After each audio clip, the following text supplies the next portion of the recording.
आज के इस वीडियो में हम लोग बात करेंगे यूएस एम्बेसडर टू इंडिया के बारे में। एएनआई के साथ में बात करते हुए US ambassador to India Eric Garcetti की तरफ से कहा गया था कि देशों के बीच में एक रेड लाइन होती है जिसको किसी भी देश को क्रॉस नहीं करना चाहिए, और उनकी तरफ से ये बात कही गई थी खालिस्तानी टेररिस्ट गुरपटवंत सिंह पन्नू के कॉन्टेक्स्ट में। देखिए, गारसेटी बात कर रहे थे एएनआई के साथ में, और अपने इस इंटरव्यू के दौरान वो कहते हैं कि अगर किसी भी देश में उनके सिटीजन के ऊपर एक जानलेवा हमला किया जाता है और उसको मार दिया जाता है या मारने की कोशिश भी की जाती है तो वो एक रेड लाइन होती है और किसी भी देश को ये रेड लाइन क्रॉस नहीं करनी चाहिए। देखिए, इस समय यूएस के डिपार्टमेंट ऑफ जस्टिस की तरफ से कहा गया है कि एक इंडियन नेशनल निखिल गुप्ता जो अभी उनकी कस्टडी में है, वो यूएस में पन्नू का असैसिनेशन प्लान कर रहा था और वो इस असैसिनेशन के लिए एक इंडियन गवर्नमेंट के ऑफिशियल के साथ में टच में था। प्रैक्टिकली यहाँ पर यूएस की तरफ से कहा जा रहा है कि आरएनएडब्ल्यू का कोई ऑफिसर निखिल गुप्ता के साथ में कनेक्ट में था और निखिल गुप्ता को टास्क दिया गया था कि यूएस में एक हिटमैन को ढूंढा जाए जो पन्नू को मार सके।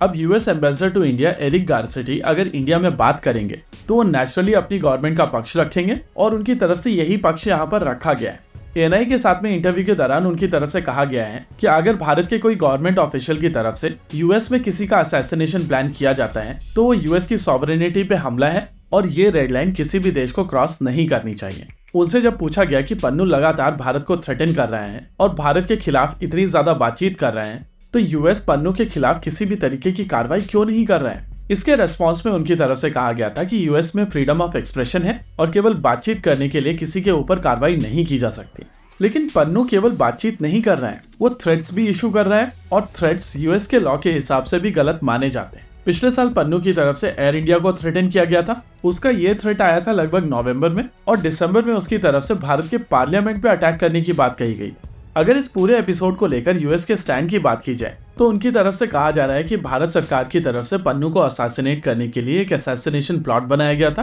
और इस पूरे प्लॉट में निखिल गुप्ता सबसे इम्पोर्टेंट कड़ी था। उनकी तरफ से ये भी क्लेम किया जाता है कि यूएस की एजेंसीज एफबीआई और सीआईए ने भारत के इस असैसिनेशन अटेम्प्ट को फॉइल किया है और इसी वजह से पन्नू आज जिंदा है। वैसे उनकी तरफ से खुल के सीआईए का नाम नहीं लिया जाता है और बात केवल एफबीआई की जा रही है। यूएस की तरफ से भारत को इन्वेस्टिगेशन में सपोर्ट करने की रिक्वेस्ट की गई है और उनकी तरफ से भारत सरकार के एक ऑफिसर की इन्वॉल्वमेंट को लेकर प्रूफ दिए गए। इससे पहले कनाडा की तरफ से कहा गया था कि हरदीप सिंह निज्जार को जो कनाडा में मारा गया था वहां पर भी भारत सरकार की इन्वॉल्वमेंट थी और ये असैसिनेशन प्लॉट भी भारत सरकार की तरफ से ही एग्जीक्यूट किया गया था। लेकिन कनाडा के उस स्टेटमेंट को लेकर भारत सरकार की तरफ से कोई भी इंपॉर्टेंस नहीं दी गई थी और कनाडा के खिलाफ एक अलग भाषा का प्रयोग किया गया। लेकिन यूएस के केस में भारत सरकार की भाषा भी अलग है, भारत सरकार का बिहेवियर भी अलग है और जिस तरीके से इस पूरे एपिसोड को लेकर भारत सरकार की तरफ से रिएक्ट किया गया है वो भी काफी डिफरेंट है। यूएस की तरफ से कहा गया है कि भारत सरकार को वो सारे प्रूफ दे दिए गए हैं जिसके बेसिस पर कंक्लूड किया जा सकता है कि पन्नू के असैसिनेशन की कोशिश की गई थी और वहां पर भारत सरकार का एक ऑफिसर इन्वॉल्व था।